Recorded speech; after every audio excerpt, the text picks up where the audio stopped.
ఆయనను బట్టి మనకు కలిగిన మరి ధైర్యం ఎందుకు కలగదు? ఎందుకు కలగదు? ఆయన ఎవరు? సృష్టికర్త. ఆయన ఎవరు? ఆయన సర్వశక్తి గల దేవుడు. ఆయన ఎవరు? సర్వాధికారి. ఆయన ఎవరు? సమస్తం బాగా చేస్తాడు.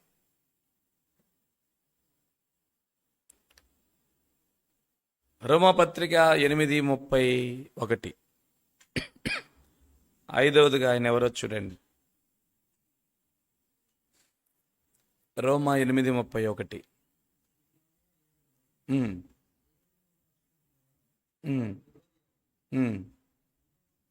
32వ వచనం అందరం చదువుదాం. తన సొంత కుమారుని అనుగ్రహించుటకు వెనదీయని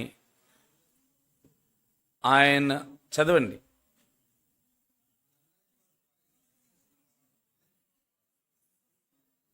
అంటే సొంత కుమారునే ఇచ్చిన ఆ దేవుడు నీకు ఆరోగ్యం కావాలంటే ఎందుకు ఇవ్వడు? పిల్లలు కావాలంటే ఎందుకు ఇవ్వడు? ఆయనతో పాటు సమస్తమును మనకెందుకు? సొంత కొడుకునే ఇచ్చినప్పుడు ఇంక మిగిలిన ఏమైనా నీకు అంటే ఆయన ఎలాంటి వాడంటే ఎలాంటి అయినా కానీ సొంత కుమారునే ఇచ్చినప్పుడు ఆయనతో పాటు సమస్తమును ఇచ్చేవాడు. సమస్తమును ఇచ్చేవాడు, ఇచ్చేవాడు. నీకేం కావాలి? సమస్తం అంటే ఒకవేళ మలాకి 3వ అధ్యాయం ఆకాశ వాకిళ్ళు ఇప్పుతానని చెప్పాడు. 10వ భాగం ఇస్తే అన్నాడా? చదివారు మీరందరూ? ఓకే, అందరు చదివారు కదా? చదివారు. మీకెవరికైనా ఆకాశ వాకిళ్ళు ఇప్పాడా? అకుల గారు, గోపి, మీకెవరికైనా ఆకాశ వాకిళ్ళు ఇప్పాడా?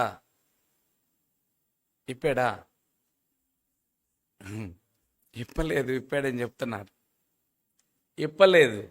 ఒకవేళ ఆకాశ వాకిళ్ళు ఇప్పితే, ఒకవేళ అనుకుందాం, ఈ రాత్రి వేళ మీరు ఇంటికి వెళ్ళేలోపు ఆకాశ వాకిళ్ళు, ఇంటికి వెళ్ళిన తర్వాత, ఇంటికి వెళ్ళేలోపు అంటే మీకు దొరకవేమో, ఇంటికి వెళ్ళిన తర్వాత ఆకాశ వాకిళ్ళు ఇప్పాడు అనుకోండి, ఖచ్చితంగా దేవసాయం గారు లాంటి వాళ్ళు ఇంటికి వెళ్ళిన తర్వాత ఇప్పాలి. ఇక్కడ ఉన్నప్పుడు కుదరదు, ఆడికి వెళ్ళేతలుగా. ఒకవేళ ఇప్పాడు అనుకోండి, ఓకే. ఇప్పితే ఎక్కడ పెట్టుకుంటారు ఆ వస్తువులన్నిటినీ? మీకు సరైన ఇల్లు ఉందా? చాలామంది అంటారు దేవుడు ఇవ్వాల్సినవి ఇస్తే ఎక్కడుంచుకుంటా వాటిని?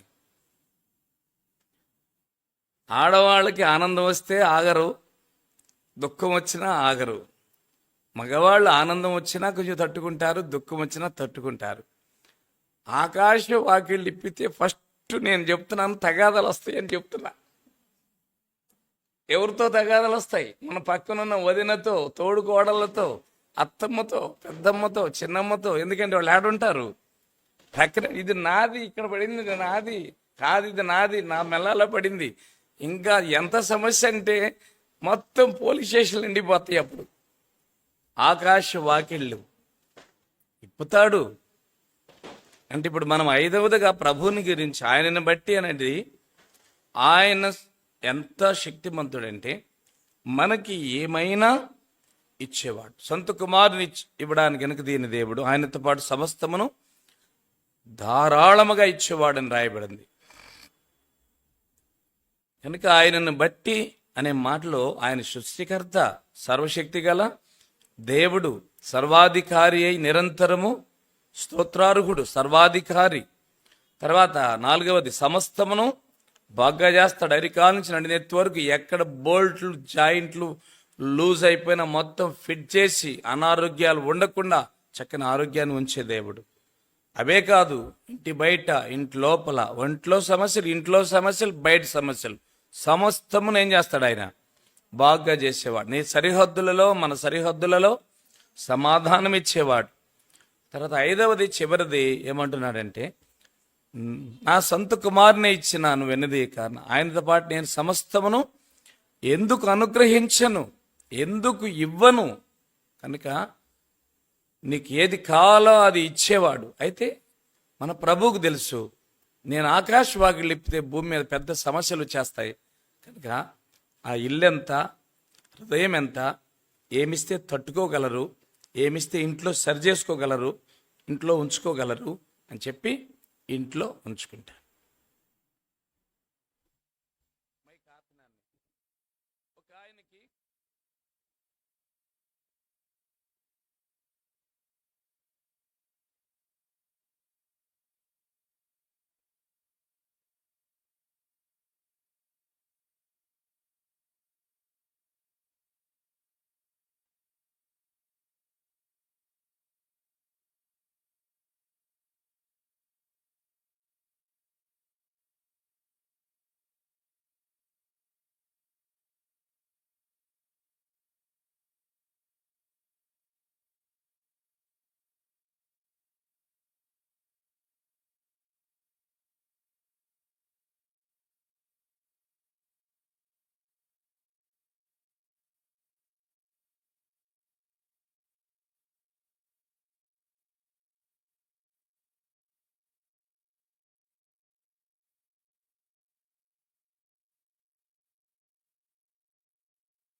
ఆకాశవాకిలు ఎప్పడం కాదా ఇది? ఎలారా బాగా గుర్తుపెట్టుకోండి. ఇప్పుడు రకరకాలైన బిజినెస్లు ఎక్కువైపోయినాయి. రకరకములుగా సొమ్ము చేసుకునే విధానాలు ఎక్కువైపోయినాయి. ఎన్నో రకములైన బిజినెస్ ప్లాట్ఫామ్స్ మరి ఆన్లైన్లో కూడా చాలా ఎక్కువైపోయినాయి. తెలివితేటలు ఉంటే చాలు, ఏం సంపాదించుకోవచ్చు అంతే. కనుక ఎక్కడ ఉంచాలో తెలియక ఆ వ్యక్తికి ఇప్పుడు అడుగుతున్నాడు, నీ అకౌంట్ ఎక్కడ ఉంచుకోవాలో అర్థం కావట్లా. నేను ఇందా చెప్పానా, ఎక్కడ ఉంచుకోవాలో తెలియక ఇప్పుడు సమస్యలు వస్తూనే లేవా? ఎందరు అకౌంట్లు అడుగుతారు.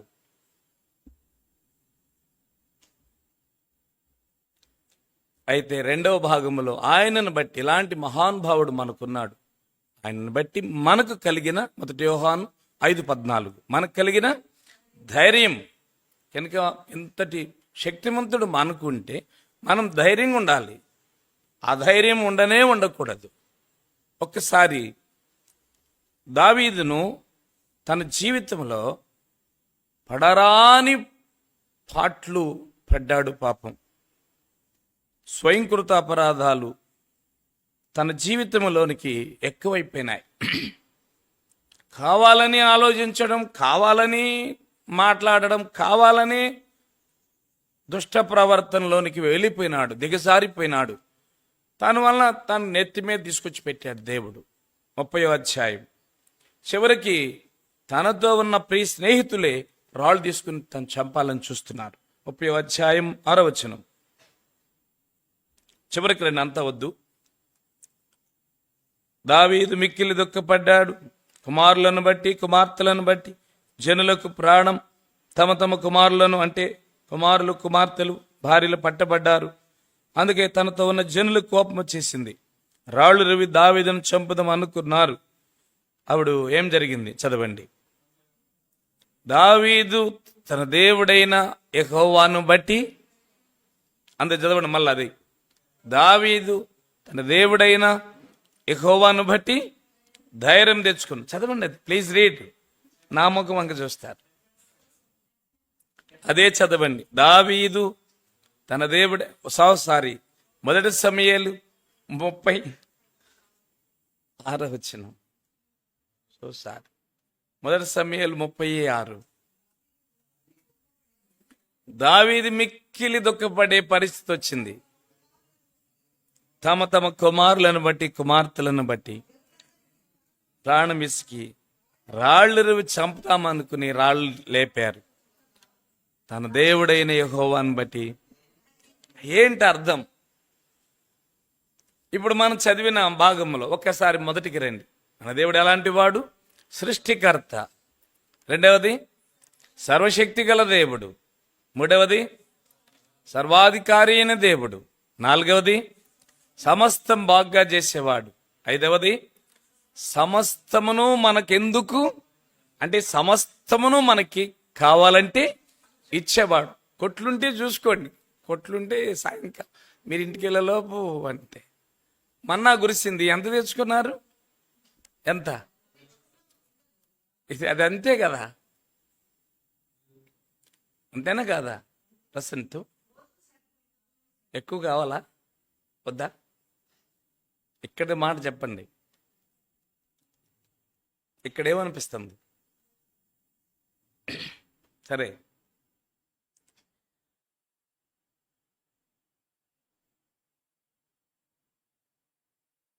దేవుడు నమ్మదగిన వాడు. ఇక్కడ దావీదు జీవితంలో ఇలాంటి వాడనే సంగతి ఎరిగినాడు గనక తన దేవుడైన యెహోవాను బట్టి ఏం తెచ్చుకున్నాడు? ఆయన గురించి మనం ఎరగకపోతే బాగా గుర్తుపెట్టుకోండి, మన పరిస్థితులలో, మనం వెళ్ళే పరిస్థితులలో మనకేం రాదు? ధైర్యం రాదు. క్రైస్తవ విశ్వాసం కదిలిపోయే కాలంలో మనం ఉంటున్నాం. విశ్వాసానికి పరీక్షల కాలంలో మనం ఉంటున్నాం. విశ్వాసం మనకు ఎన్నో రకరకములైన కరిగిపోయే పరిస్థితుల్లో కూడా మనం ఉంటున్నాం. విశ్వాసానికి పరీక్షలు, కదలికలు, అసలు అది కరిగిపోయే పరిస్థితుల్లో మనం ఉంటున్నాం. ఉదాహరణకి రాహబు అనే వేశ్య, యెరికో పట్టణస్థులు ప్రభువుని గురించి విన్నారంట. వాళ్ళ గుండెలు వాళ్ళలో లేవంట. అంటే ప్రభువుని గురించి వాళ్ళు విన్నప్పుడు వాళ్ళ గుండెలు కరిగిపోయినాయి అంట. కానీ దావీదు లేకపోతే భక్తులైన వారు వింటే కరిగిపోవు. ఏమొస్తుంది? ధైర్యం వస్తుంది. ఎందుకు వస్తుంది? ఆయన కరుణించువాడు, మన్నించువాడు, ఆదరించువాడు, కృపా కనికరములు కలిగిన వాడు. ఇర్మియా ఒక మాట అంటాడు, విలాప వాక్యములు 3వ అధ్యాయం. తాను వెళ్ళే కష్టాలలో దేవుడైన యెహోవాను బట్టి ధైర్యం తెచ్చుకున్నాడు.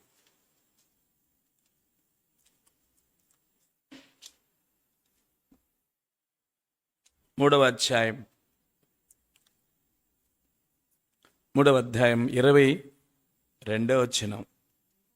ఒక్క నిమిషం. 18 నాకు బలము ఉడికని అనుకుంటుని, యెహోవా యందు నాకు ఆశలు లేవని అనుకుంటుని. నా శ్రమ, నా దురవస్థని నేను చూసి ఆశలు లేని నాకు నా పరిస్థితిని బట్టి ఒక ఆశ కలిగిందండి. ఏమిటి ఆశ? చూడండి, ఆశలు ఉడికిన నాకు ఆశ వచ్చింది. 21 నేను దీన్ని జ్ఞాపకం చేసుకొనక యెహోవా ఆశ పుట్టుచున్నది, నాకు ఆశ పుట్టు. ఏం జ్ఞాపకం చేసుకున్నాడు? చదవండి. యెహోవా కృప కలిగిన వాడు, ఆయన వాత్సల్యత ఎడతెక్క. అంటే ఇప్పుడు ఆలోచన చేయండి, ఆయనకి నిర్మూలమైపోతున్నాడు. ఇంక నేను బతుకుతానా? అసలు నేను భూమి మీద ఉంటానా? నాకంటూ నోకలు ఉన్నాయా? రేపొద్దున నా కళ్ళతో నేను సూర్యుని చూస్తానా అనే పరిస్థితులు వచ్చినప్పుడు, ఆశలు లేనప్పుడు ఒక ఆశ వచ్చింది. ఏం ఆశ? ఆయన కృపగలవాడు, అనుదినము ఆయన వాత్సల్యత నూతనముగా. ఒక్కసారి దేవుడా క్షమించమంటే క్షమిస్తాడు. అప్పుడు ఆయన వైపు చూశాడు. ప్రభువా, నీ కృపతో నన్ను ఒక్కసారి, అంటే యెహోవాను బట్టి ఏం తెచ్చుకున్నాడు? ఆయన ధైర్యం తెచ్చుకున్నాడు. కనుక మనం 2వ భాగం ఈ ప్రార్థనా కూడికలో ఆయన ఎలాంటి వాడో ఆయన బట్టి, 2వది మనకేం రావాలి? ధైర్యం రావాలి. ఇప్పుడు సొలొమోను రాజ్య భాగములోనికి వచ్చేసాడు. వచ్చితే జనం చూస్తేనేమో విస్తారమైన జనం, వీళ్ళని లెక్క పెట్టడానికి, అసలు పరిపాలన చేయడానికి, అసలు నా వయసు సుమారు టీనేజ్లో ఆయన రాజు అయినాడని చరిత్ర చెప్తుంది. టీనేజ్ అంటే 19 అండి. 19కి లక్షలాది మంది ఇజ్రాయేలీలకు ఆయన రాజు అయినాడు, 3వ రాజు. అలాంటి పరిస్థితులలో జ్ఞానం లేని ఆయనకి జ్ఞానం అవసరమైంది. అప్పుడు ప్రభుని అడుగుతాడు, ప్రభువా, ఇప్పుడు 2 సంగతులు చూసినాం మనం. మొదటిది ఆయనను బట్టి, 2వది ధైర్యం. ఇప్పుడు కంటిన్యూ చేయండి, అప్పుడు సొలొమోను దగ్గరికి వెళ్దాం. చదవండి. 1 యోహాను 5:14 ఆయనను బట్టి మనకు కలిగిన ధైర్యం ఏదనగా ఆయన చిత్తానుసారముగా మనమేదడిగినను ఆయన చిత్తానుసారంగా మనం ఏది అడిగినను మన మనవి అది మనం ఆలకించేది నాలుగోది. మూడవది ఆయన చిత్తానుసారముగా మనం ఏది అడిగినను. ఇప్పుడు సొలొమోనుకి ఏం కావాలి? జ్ఞానం కావాలి. ఏమడిగినాడు దేవుణ్ణి? జ్ఞానం అడిగినాడు. రెండవ దినవృత్తాంతములు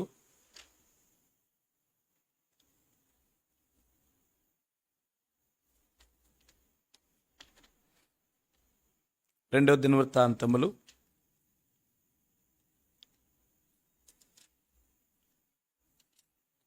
1వ అధ్యాయం 1వ అధ్యాయం. ఎందుకు ఆయన అడిగినాడు? ఆయనను బట్టి ఏముంది? ధైర్యం ఉంది. అంటే నాకు జ్ఞానం కావాలి అని అంటే నాకేమిచ్చేవాడు? జ్ఞానం ఇచ్చేవాడు. ఇందా మనం చూసిన 5 ఇది ఎన్నోది వర్తించింది? జ్ఞానం ఇచ్చేవాడు అనేది ఎన్నోది వర్తిస్తుంది? 5 విషయాలు చూసినాం కదా ఆయన ఎవరు అనేది. ఇది ఎన్నో దానిలో ఏ పాయింట్లోకి యాడ్ అయింది? 5 ఒకటి ఆన్సర్. ఇంకా 4th ఇంకా ఇప్పుడు 5లోకి రెడ్ హ్యాండ్గా వర్తించింది. ఎట్లా అంటే ఆయన మనకి సమస్తము కుమారుని ఇచ్చిన వాడు, సమస్తమును ఇచ్చువాడు. 4వది బాగుగా చేయవాడు. ఆల్రెడీ కొంత ప్రాబ్లం వచ్చింది, రెక్టిఫై చేయవాడు. ఆయన బాగుగా చేయవాడు. కుంటివారిని గుడ్డివారిని అది చెప్పాడు అక్కడ. 5లో అంటాడు ఆయన అన్ని ఇచ్చేవాడు, సొంత కుమారునే ఇచ్చాడు. ఇప్పుడు ఈ సందర్భంలో సొలొమోనుకి ఎంతో ధైర్యం వచ్చి, నేను వెళ్ళి ఆయన అడుక్కుందా, నా రాజ్య విస్తరణకి నాకు మేలు జరిగింది. ప్రియబిడ్డలారా, కొత్త సంవత్సరంలో ఈ చిన్న మాట గుర్తుంచుకోండి. భర్తలతో వాదనలు పెట్టుకోవద్దు, భార్యలతో వాదనలు పెట్టుకోవద్దు, బిడ్డలతో మీరు ఎరాష్ అవ్వద్దు. ఫీజులు కట్టాలన్నా, బట్టల కోసమన్నా, అద్దె కట్టాలన్నా, ఏంటి సంసారమని బాధలు అవసరములా, నీ అక్కర్లన్నీ తీర్చగలిగే మహాశక్తిమంతుని దగ్గరికి పో. దయచేసి ఎవరి దగ్గరికి వెళ్ళొద్దు, సమస్య తీసుకుని వెళ్ళొద్దు, రిస్క్ చేసుకోవద్దు, మానసికంగా ఇబ్బంది పడవద్దు, శారీరకంగా కూడా ఇబ్బంది పడవద్దు. ఇంకా ఇంట్లో అత్తమ్మలు మామయ్యలు ఇంకా ముసలి వాళ్ళు ఉన్న ఇళ్ళు అంటే ఇక ఇవి చూసుకుంటా అవి చూసుకుంటా, భర్తలను చూసుకుంటా, భార్యలను చూసుకుంటా, మళ్ళీ ఈ ముసలోళ్ళు బాగుండిద్ది అంటారు. అంటే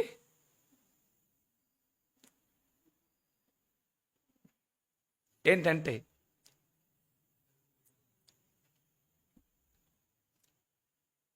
అలాగ అనుకోకూడదు. బుద్ధిపూర్వకంగా ఎవరికి అలా అనిపించదు, పరిస్థితులను బట్టి అనిపించవచ్చు. కానీ ప్రభు అంటున్నాడు, నన్నెరుగు నువ్వు,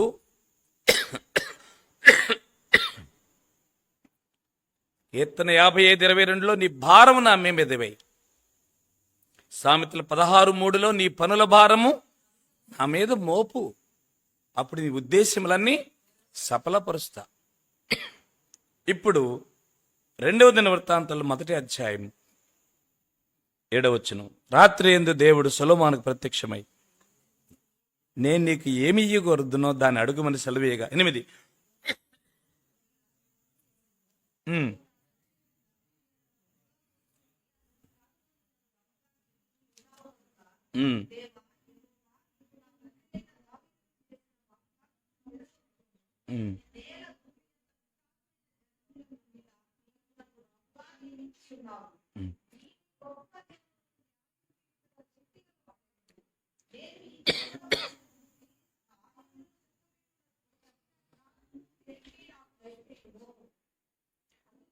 ఆది కాండములో దేవుడు ఒక వాగ్దానం చేశాడు.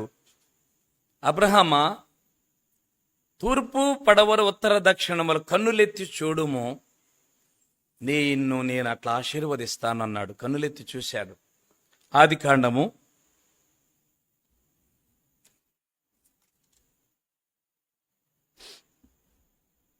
13వ అధ్యాయం 16వ వచనం. మరియు నీ సంతానమును భూమి మీద నుండి రేణువుల వలె విస్తరింపజేసేదను.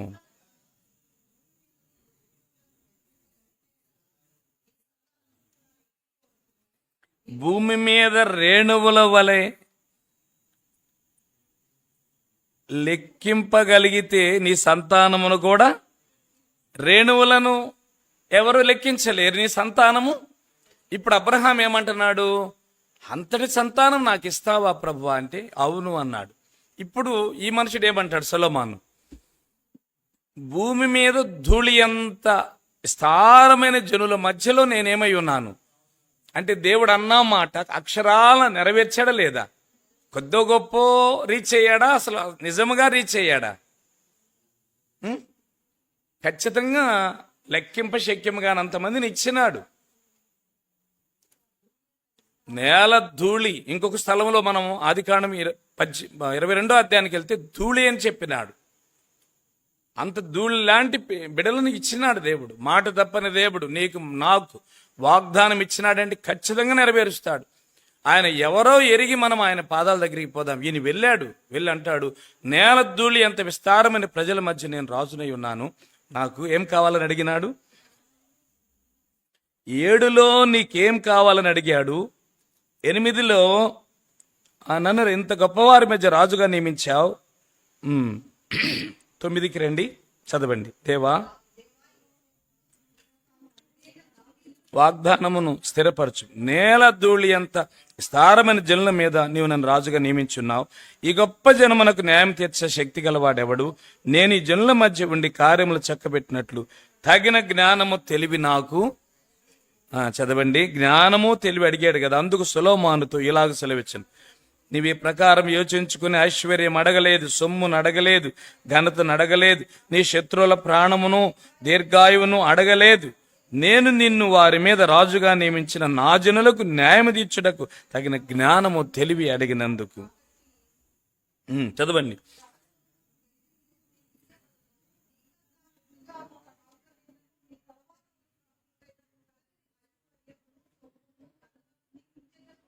చాలు, ఈ రాత్రి కొంచెం కనబడు ప్రభు అని చెప్పి అనుకుని పొండి కాస్త ఏమన్నా కల్లో కనపడినా దొరుకుతాయి.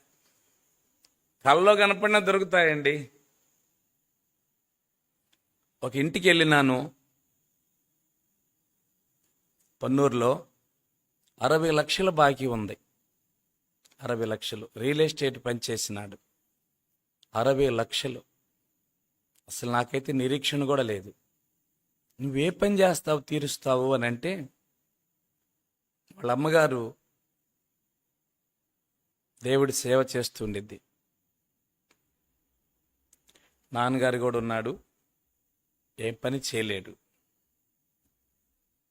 ప్రార్థన చేసి నేను వచ్చేసినాను. సంవత్సరంలో 10 బ్రాంచ్ కనుక అక్కడికి ఎక్కువ వెళ్ళలేను, ఇళ్ళు దర్శించలేను. 1 ఇయర్ అబౌవ్ నేను మళ్ళా ఇంటికి వెళ్ళాను. వెళ్తే భార్యాభర్తలు ఇద్దరు ముఖం నవ్వు కనపడుతుంది. ఎందుకు బాగున్నారు సంతోషంగా, ఏంటి సంగతి అని అంటే, బాగానే ఉన్నాం, అన్నీ బాగానే ఉన్నాయి అని చెప్పారు. సరే మర్చిపోయినాను, మీ బాకీ సంగతి ఏమైంది అని అంటే ఏమన్నారు తెలిసిన? బాకీ దేవుడి దయ వలన క్లియర్ అయిపోయింది. ఎట్లా అయిపోయింది అని అంటే, రియల్ ఎస్టేట్ చేసినాను కదా గతంలో, మేము కలిసి ఉమ్మడిగా చేసినప్పుడు ఒక ప్లేసు కొన్నాము, దాన్ని అమ్ముడుపోలేదు. మేము ఆ బాకీతో యువతలకు వచ్చాను. నా పార్ట్నరు, నీకెటు నాతో కలిసి ఒక ప్లేస్ ఉంది కదా, నువ్వెటు 60 లక్షలు ఇవ్వాలి కదా, ఆ ప్లేస్ వదులుకో, 60 లక్షలు నువ్వు ఇవ్వద్దు అని చెప్పాడంట. ఆ ప్లేస్ సుమారు 60 చేయొచ్చు, 50 చేయొచ్చు, ఎంతైనా కానీ లాభమో నష్టమో నేను చూసుకుంటాలే అని చెప్పి ఆ ప్లేస్ వదిలించుకున్నాడు. ఆ ప్లేస్తో ఏం వెళ్ళిపోయింది? బాకి వెళ్ళిపోయింది. అది కూడా అసలు ఆ ప్లేసు ఆయన దొరకటం ఒక ఆశ్చర్యం. అండదండలు లేని, జ్ఞానం లేకుండా అంత గొప్ప బిజినెస్లోకి కాలు పెట్టడం ఒక తప్పు అసలే. కానీ ఎట్లా అద్భుతంగా దేవుడు ఇలాంటి సమస్యలు ఏమైనా కానీ మనం యెహోవాను బట్టి ఏం తెచ్చుకోవాలి? ఇప్పుడు ఈయన దేవుని చిత్తమును బట్టి ప్రార్థన చేసినాడు. ఏంటి దేవుని చిత్తం? అక్కరను బట్టి ఆయన మొరపెట్టాడు. ప్రజలకు న్యాయము తీర్చాలి. తీర్చడానికి ఏం కావాలి? జ్ఞానం కావాలి. ఇక్కడ ప్రజలు ఎవరి ప్రజలు? దేవుడు ప్రజలకు న్యాయం తీర్చాలనేది. ఆయన చిత్తానుసారముగా మనం ఏదడిగినను ఆయన మన మనవి. దేవుని బిడ్డలకు న్యాయం జరగాలి, దేవుని బిడ్డల కుటుంబాలకు న్యాయం జరగాలి, దేవుని భక్తులకు న్యాయం జరగాలి, దేవుని నమ్ముకున్న వారికి న్యాయం జరగాలి. దేవుని చిత్తములో ఆ బిడ్డలకు న్యాయం జరగాలనే తపన ఈ మహారాజుకి ఉన్నది. ఎవరైనా రాజులై, యాజకులై, ప్రవక్తలై ఉంటే ఫస్ట్ దేవుని బిడ్డల యొక్క ప్రయోజనాన్ని కోరాలి. అందులో ఆటోమేటిక్గా మన ప్రయోజనం ఉండిద్ది. నీవెవరి కొరకు ప్రార్థన చేస్తావో వారి క్షేమమే నీ క్షేమానికి కారణమైంది అని చెప్పినాడు. కనుక ప్రభు బిడ్డలారా, సొలొమోను ఒక జ్ఞానము కోరాడు. ఈ మనవి దేవునికి ఏమైందంట? అనుకూలమాయను. ఇది నేను ఇక్కడ కనపడదు మీకు ఆ మాట, ఇదే ఇట్లా పట్టుకోండి. మొదటి రాజులు 3వ అధ్యాయము 10వ వచనం. సొలొమోను చేసిన ఈ మనవి ప్రభువునకు ఆయన చిత్తానుసారంగా మనం ఏది అడిగినను ఆయన మన మనవి ఆలకించును, అనుకూలమాయను. సొలొమోను యొక్క మొర అడిగిన దానికంటే, ఊహించిన దానికంటే అత్యధికమైనది ఇచ్చాడు. అడిగింది ఏంటి? జ్ఞానం. రాజుల పుస్తకములో వివేకం కలిగిన హృదయం నాకిమ్మని అడిగాడు. ఇప్పుడు మనకు తీసిన రాజుల్లో వివేకం కలిగిన హృదయమును నాకిమ్మన్నాడు. మనం దినవృత్తాంతాలు ఏమన్నాడు? జ్ఞాన హృదయమును నాకిమ్మన్నాడు. మంచిది. ఇప్పుడు ఏమేమి ఇచ్చాడు? నువ్వు అడగలేదయ్యా, రాజుల ప్రాణములు అడగలేదు. ఒకవేళ ఈ రాత్రి దేవుడు గాని కనపడితే మీరు ఏమి అడుగుతారు? ఏమి అడగగలుగుతారు? సొలొమోను గురించి అంటున్నాడు. ఏమన్నాడు తెలిసిన? నీవు ఈ ప్రకారం యోచించుకుని ఐశ్వర్యం అడగలేదు, సొమ్మును అడగలేదు, ఘనతను అడగలేదు, శత్రువుల ప్రాణం అడగలేదు, దీర్ఘాయువును అడగలేదు. న్యాయం తెచ్చడానికి తగిన జ్ఞానం అడిగావు గనుక ఈ 5 నువ్వు అడగకపోయినా ఈ 5 ఇస్తా, ఈ 5 ఇస్తా. వీటితో పాటు ఏమిస్తాను? జ్ఞానము ఇస్తా, ఇంకోటి ఇస్తా. నీకంటే ముందు నీలాంటి వాడు ఒకడు ఉండడు, నీ తర్వాత కూడా ఉండడు. మొత్తం 7 విషయాలు ఇచ్చాడు.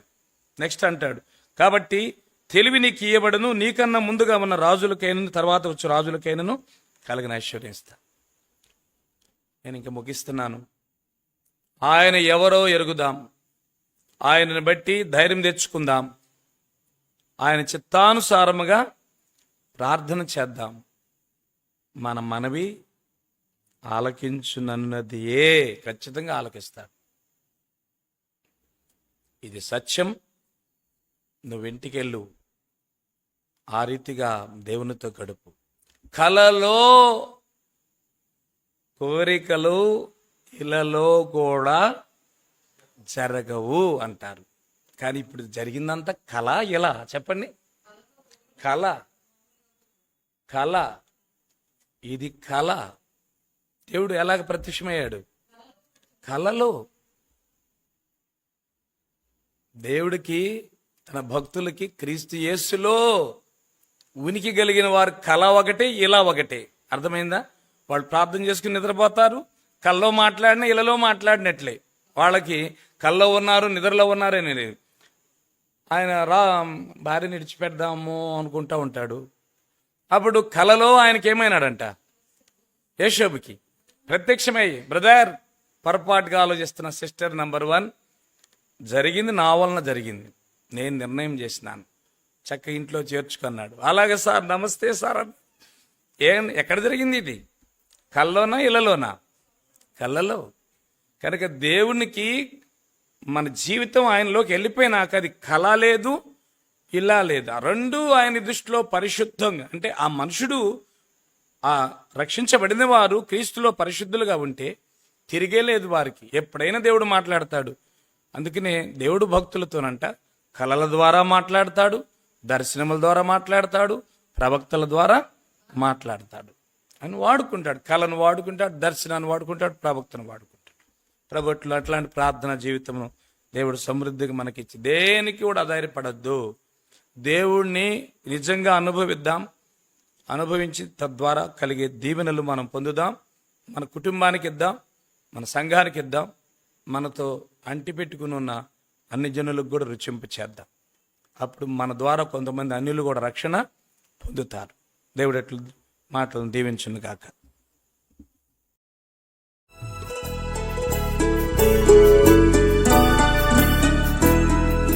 దేవునికి మనము తగినట్టుగా నడుచుకొనుటయే దైవ చిత్తము. క్రీస్తుననుసరించి నూతన జీవముతో నడుచుకొనుటయే కృపాసహితము. దేవునికి మనము తగినట్టుగా నడుచుకొనుటయే దైవ చిత్తము. క్రీస్తుననుసరించి నూతన జీవముతో నడుచుకొనుటయే కృపాసహితము.